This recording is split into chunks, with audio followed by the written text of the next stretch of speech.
Hi, everybody. It's Angel.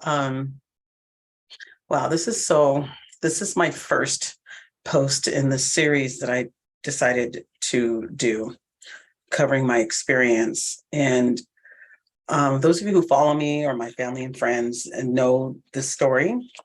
So I appreciate your support and your care and encouraging me to step out and be public with my recovery, because I feel so passionate about this whole process. And I'm talking about my recent bout with Guillain-Barré. And so I think the first thing that I want to do is talk to you about Guillain-Barré and what it is, because I had no idea what this was. And what Guillain-Barré what Guillain-Barré syndrome is the definition. It says it's an inflammatory disorder of the peripheral nerves outside the brain and the spinal cord. And what it basically means is, for whatever reason, and they don't know a lot about this illness, they basically your immune system begins to attack your nervous system, specifically the ones around the spinal cord. And the end result of that is, as the onset of this illness takes on your system, you lose the ability to access and move the parts of your body. So that's code for you go paralyzed. So I'd never heard of it. As I came down with it, I noticed, as I speak to people, like, oh, that, other people have heard of it. Personally, I've never heard of it. So when I started suffering from the symptoms, it was a scary thing to live through. So I think the first thing I'm going to do is just share the experience. And my intent in this, aside from being a very healing process, talking about it, my hope is that I can contribute to the awareness of this, because it's one of those things. It's not like having a stroke or having a heart attack or having something happen that you have control over for some level in terms of your lifestyle and so forth. This is something that is outside of yourself, that you have to be aware on a different level. You have to be aware of the potential risks when you make decisions to do something. And so it is January 2023. Happy New Year, everybody. And this all happened really fast, beginning at the middle or the end of September 2022. And it went really fast from there, and I'm still in recovery. So let's start at the beginning. I work in fitness, and I'm required to have my vaccines because of the pandemic. And so I was current on all my vaccines and all my boosters, with the exception of the most recent booster. I went in to the hospital late September for a mammogram, for some general self-care. I took a day off from work, and I work a lot. I work multiple days in the week, multiple hours in the day, and I never take care of myself. So I stopped, took a day off, and went into the hospital for a mammogram. I had a couple of prescriptions that I needed to get filled. So I went to the hospital, got my mammogram, which came out fine. So thank you for asking. Somebody asked me that earlier. And as I was going to the pharmacy, I noticed that the vaccine station was unoccupied. There was nobody standing in line. I hadn't had my flu vaccine yet. So I was like, hey, I can get my flu vaccine. This is brilliant. This is awesome. So I stopped in, sat down. The nurse gave me, or whoever it was, gave me my shot. We had a brief conversation, got nothing from them. I got no documents to read. I got no kind of questions about, are you sick, or are you concerned? Here are some of the side effects, just kind of your normal flu vaccine. I went, got my prescription with all the stuff that comes with it, and went on about my day, and it was fine. This was on, if I recall correctly, it's the middle of the week, like a Wednesday or Thursday, I believe. Went home and everything was fine. About 3 days or so later, I started experiencing some disturbing tingling and numbness in my feet. Now, I'm not 22 years old. At my age, when you start getting neuropathy and other things, it's a signal of something else. And you've got to be concerned about that, right? So my first reaction was to not say anything, because that's just a harsh reality. Sometimes we tend to hide things. I didn't know what was happening. I thought maybe I slept bad. I thought maybe there's something going on with my back. Didn't really know what it was. As I went to work, I started feeling the intensity of this numbing and tingling sensation, literally moving up my legs, both my right and my left leg, where I was not feeling my feet. And as you can imagine, it's not easy to walk when you can't feel your feet. So I had a couple of falls at home. I didn't fall at work during this specific episode. But at home, I had a couple of falls, and I was getting dizzy. That was another thing that was happening as I was losing my footing. I became concerned. So I called out from work and I went to the emergency room because I was frightened. I went to the emergency room. They did all the tests. They sent me home with some, they told me that I had vertigo, and they couldn't find anything else wrong with me. And the thing that stands out for me, they're like, well, if you're feeling tingling and numbing, that's probably peripheral neuropathy. And they did nothing about it. They didn't do any tests for it. They didn't do anything about it. And the doctors didn't know what was going on with me at all. They gave me a walker to walk with because I was struggling with walking. I called my doctor and made an appointment to see my doctor. Let her know what was going on, that I was in the emergency room. I wasn't able to get an appointment for 2 days, maybe 3. So it was about 3 days between when I went to the emergency room and when I was going in to see my doctor. I was wobbling a little bit when I went to the emergency room the first time rather. The second time when I went in to see my doctor, I was walking bad. I had a walker. My husband dropped me off. I went to go see my doctor. No, I drove myself, excuse me. And I walked in with a walker. My doctor said, I'm putting you through the emergency room. You can't walk. There's something wrong. Okay. So I went into the emergency room. They did some tests. They set me up with physical therapy. They couldn't figure out what was going on with me at all. They did everything, MRIs, all kinds of CAT scans. They did everything. They could not figure out what's wrong with me.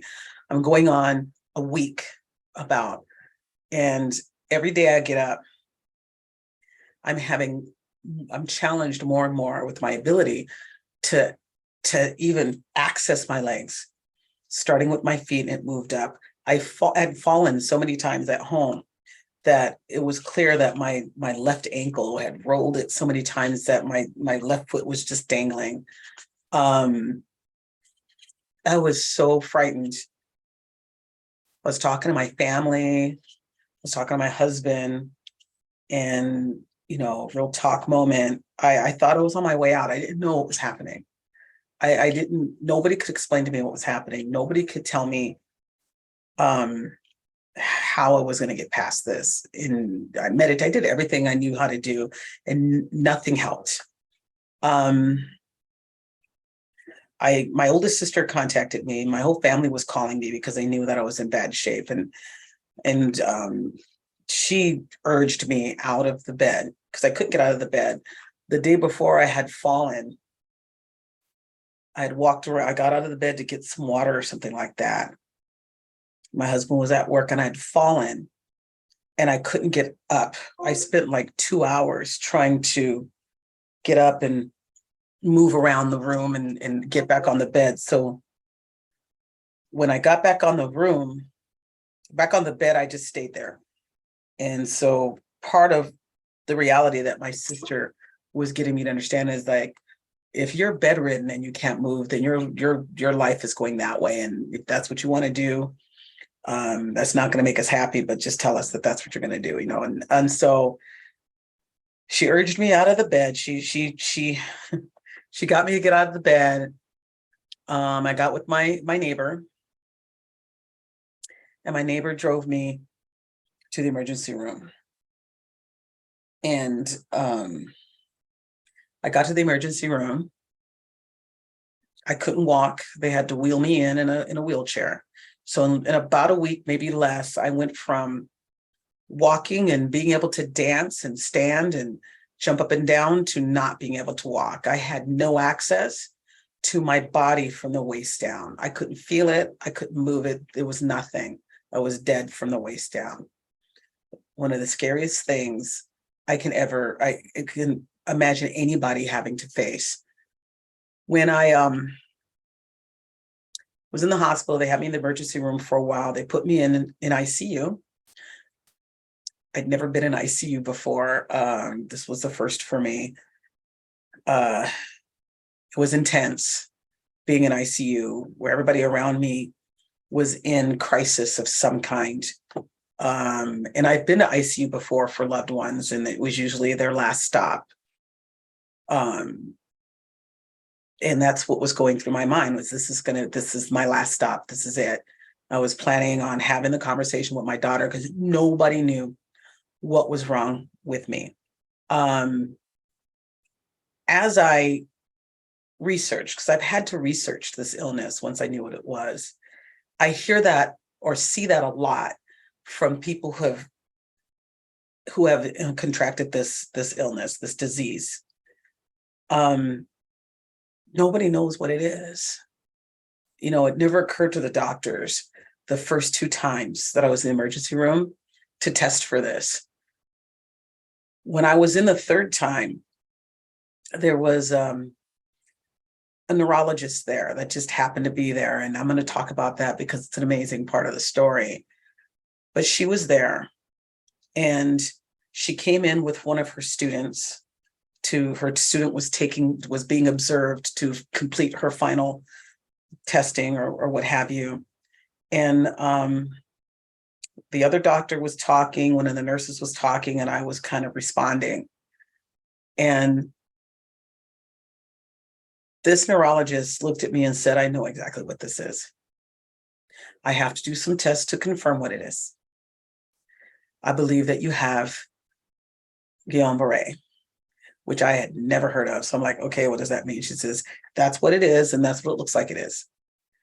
That we have a process, and we're going to get you out of this, and you're going to be okay. And she took the spinal tap, confirmed it, admitted me into the hospital, gave me my treatment, and I'm here today.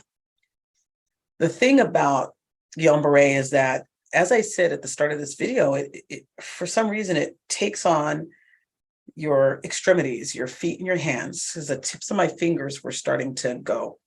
I'm still struggling. I have broken 2 keyboards since I got out of the hospital because I hit the keyboards too hard because I can't feel the tips of my fingers. I drop things because I can't grasp them the way I normally used to be able to grasp them.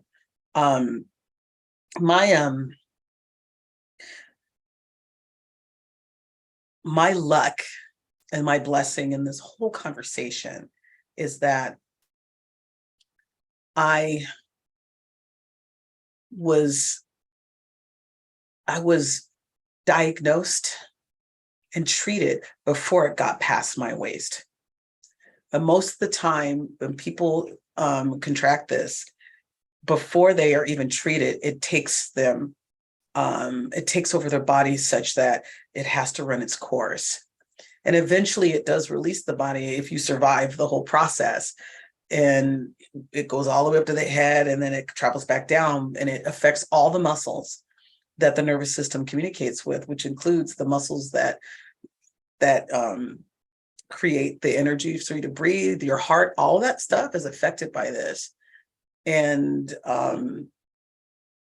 I am so lucky that it didn't go all the way up, because people get on respirators and can't breathe. My adventure in recovery is a struggle, but it's not the struggle it would have been if I had not been diagnosed as early as I was.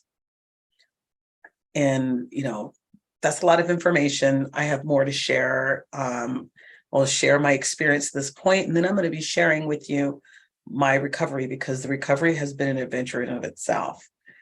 But I invite you to share your stories. If anybody out there has had to go through this issue, please let me know. Contact me. My information is going to be there for you to reach out and let me know. I would love to have a conversation with you. If you're going through it, or you have a family member going through it, and you want to understand what it's like, and you want to know about the resources, because there are resources out there for you, and I'll share those. But the biggest thing I want to share is that, in the conversation of trauma, I've been through some stuff in my life, but this is a heavy thing. I've never been through anything this heavy, and it has affected me deeply. And you need to talk about it, man. You need to talk about it. You need to know that you're going to be all right. You need to know the things you need to do to take care of yourself. The biggest thing that I have for you is, embrace the reality that you are still alive, because there are a lot of people who aren't. And allow your family to help you. We get into survivor mode, and we become Mr. and Mrs. Independent. We don't want people to help us. I know that I suffer from that sometimes. And as a loved one looking on, when you don't know what to do, the only thing you can do sometimes is just hold somebody. My sister brought me some cool little things. I have two sisters, my oldest sister and the one in the middle. Love them dearly. They were important to my recovery, but she couldn't think of anything else to do out of just hopelessness. So she did two things. One, her and her husband came to visit me the night that I was admitted in the hospital. The night I was admitted in the hospital was crazy, because they put me in a room by myself, by the way, and that's not like Kaiser do that. They put me in a room, put on a floor where people were really sick. And so I got to hear people departing, and it was hard, because part of me was like, oh my God, I'm on the floor. This is my journey. This is where they put people. And it was so wonderful having my sister and her husband there holding my hand and talking to me. And that was wonderful. And she also gave me this little teddy bear and this little candle that, as I laid there and I couldn't move, I could look at it and know that there were people that cared about me. And I'm sharing this with you in gratitude for my sister and her husband being present, but also to remind you the importance of that family and loved one interaction when somebody's going through stuff like this. My nephews and my nieces called me and texted me on the phone. My husband was there as much as he could be. And my coworkers sent me flowers, which they gave to somebody else. They had to send them again. That's a funny story I'll share with you. When you lose control of a part of your body that's supposed to be easily controlled, it changes who you are. And I can tell you, I'm not the same person I was before this whole thing happened, and for the better. I the appreciation I have for life, the blessing that is every day, is beautiful, but I'm not finished yet. I still have a long way to go, and I will share more. I could do this for 7 hours, but I don't want to post a 7-hour video. If you have questions, please post your questions, and I'm happy to answer them. But in the meantime, I'll just post little things here and there that I run into that that I think you might find interesting, or just to share. I appreciate you listening. Take care and be safe and have knowledge. Make sure that you know what you're doing. I'm not going to have an anti-vaccine conversation with you. There are a lot of people out there to have that conversation, but know everything that you're doing. Don't let yourself drop into something that you're not educated on, because then you're a victim of whatever it is that's happening. So thank you very much for visiting. Please, if you enjoy this, like the video, follow me, share this with people. I am fine with that. And again, let me know if you have questions. Well, have a fabulous day, and I'll talk to you guys later. Bye-bye.